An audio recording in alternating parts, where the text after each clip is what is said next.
We have experienced the first death in the month of May, which is unfortunate. And again, we want to encourage folks to get vaccinated, get boosted, and just be aware of the local situation. You know, there are no directed health measures in place. We're in a much better place than we have been in the past, given that we have vaccines, boosters.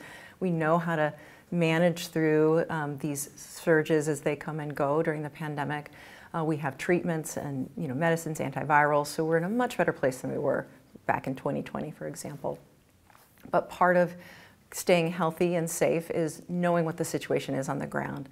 So yes, Director Lopez is sharing information about the uptick in cases.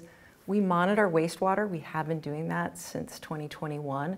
We're seeing an uptick in viral particles in our wastewater. That's a leading indicator that helps us get on the front end of knowing that there's an increase in spread in our community.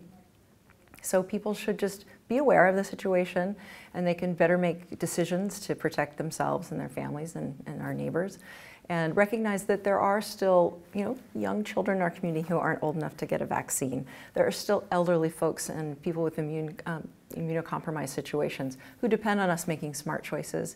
So if you do go to big events, if you do gather indoors, just be self-monitoring. Think about, if you start to feel a little sick, if you start to have a cough, don't brush it off as just a normal cold. Get tested. And you can get test kits at our Lincoln and Lancaster County Health Department.